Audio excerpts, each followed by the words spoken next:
After all we have been considering of the unfathomable love and care of God, it may seem to those who do not understand the deepest ways of love that no trials or hardness could ever come into the lives of His children. But if we look deeply into the matter, we shall see that often love itself must needs bring the hardness. Whom the Lord loveth, He chasteneth, and scourgeth every son whom He receiveth. If ye endure chastening, God dealeth with you as with sons. For what son is he whom the Father chasteneth not? But if ye be without chastisement, whereof all are partakers, then are ye bastards, and not sons. If love sees those it loves going wrong, it must, because of its very love, do what it can to save them. And the love that fails to do this is only selfishness. Therefore, just because of His unfathomable love, the God of love, when He sees His children resting their souls on things that can be shaken, must necessarily remove those things from their lives in order that they may be driven to rest only on the things that cannot be shaken. And this process of removing is sometimes very hard. We will all acknowledge, I think, that if our souls are to rest in peace and comfort, it can only be on unshakable foundations. It is no more possible for the soul to be comfortable when it is trying to rest on things that can be shaken than it is for the body. No one can rest comfortably on a shaking bed, or sit in comfort on a rickety chair. Foundations, to be reliable, must always be unshakable. The house of the foolish man, which is built on the sand, may present a very fine appearance in clear and sunshiny weather. But when storms arise, and the winds blow, and floods come, that house will fall, and great will be the fall of it. The wise man's house, on the contrary, which is built on the rock, is able to withstand all the stress of the storm, and remains unshakable through winds and floods, for it is founded on the rock. It is very possible in the Christian life to build one's spiritual house on such insecure foundations that when storms beat upon it, the ruin of that house is great.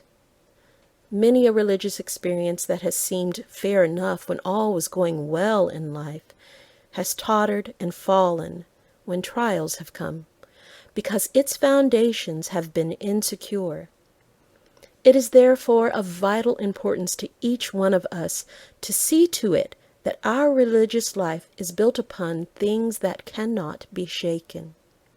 Of course, the immediate thought that will come to every mind is that it must be built upon the rock, Christ Jesus. This is true, but the great point is what is meant by that expression. It is one of those religious phrases that is often used conventionally, with no definite or real meaning attached to it. Conventionally, we believe that Christ is the only rock upon which to build. But practically, though perhaps unconsciously, we believe that in order to have a rock upon which it will be really safe to build, many other things must be added to Christ. We think, for instance, that the right frames and feelings must be added, or the right doctrines or dogmas, or whatever else may seem to each one of us to constitute the necessary degree of security. And if we were only perfectly honest with ourselves, we should often find that our dependence was almost wholly upon these additions of our own, and that Christ Himself, as our rock of dependence, was of altogether secondary importance. What we ought to mean when we talk of building upon the rock Christ Jesus, without any additions of our own, the Lord Himself, as He is in His own intrinsic character, our Creator and Redeemer, and our all-sufficient portion. The foundation of God standeth sure, and it is the only foundation that does. Therefore, we need to be shaken from off every other foundation, in order that we may be forced to rest on the foundation of God alone. And this explains the necessity for those shakings through which so many Christians seem called to pass. The Lord sees that they are building their spiritual houses on flimsy foundations, which will not be able to withstand the vehement beating of the storms of life. And not in anger, but in tenderest love, He shakes our earth and our heaven until all that can be shaken is removed, and only those things which cannot be shaken are left behind. The apostle tells us that the things that are shaken are the things that are made. That is, the things that are manufactured by our own efforts, feelings that we get up, doctrines that we elaborate, good works that we perform. It is not that these things are bad things in themselves. It is only when the soul begins to rest on them instead of upon the Lord that He is compelled to shake us from off them. And this shaking applies, as we are told, not to the earth only, but also to heaven. That it is possible to have things that are made even in religious matters.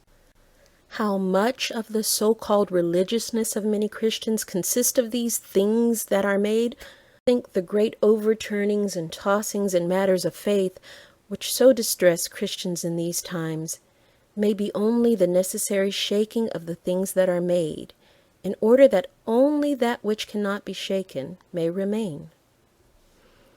There are times, it may be, in our religious lives, when our experience seems to us as settled and immovable as the roots of the everlasting mountains. But there comes an upheaval, and all our foundations are shaken and thrown down, and we are ready to despair and to question whether we can be Christians at all. Sometimes it is an upheaval in our outward circumstances, and sometimes it is in our inward experience. If people have rested on their good words and their faithful service, the Lord is often obliged to take away all power for work or else all opportunity, in order that the soul may be driven from its false resting place and forced to rest in the Lord alone. Sometimes the dependence is upon good feelings or pious emotions, and the soul has to be deprived of these before it can learn to depend only upon God. Sometimes it is upon sound doctrine that the dependence is placed, and the man feels himself to be occupying an invulnerable position because his views are so correct and his doctrines are so orthodox. And then the Lord is obliged to shake his doctrines and to plunge him, it may be, into confusion and darkness as to his views. And what had seemed certain spiritual ruin and defeat was turned into the most triumphant victory. Or it may be that the upheaval comes in our outward circumstances.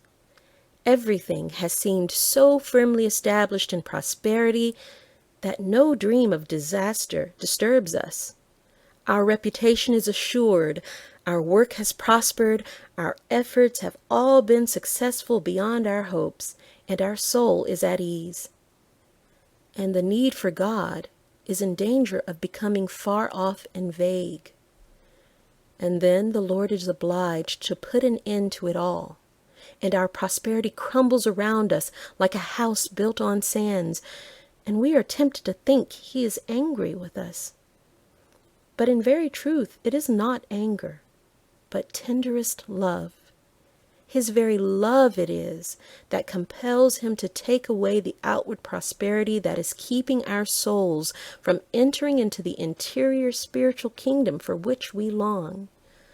When the fig tree ceases to bloom, and there is no fruit in the vines, when the labor of the olive shall fail, and the field shall yield no meat, when the flock shall be cut off from the fold, and there shall be no herd in the stalls, then, and often not until then, will our souls learn to rejoice in the Lord only, and to joy in the God of our salvation.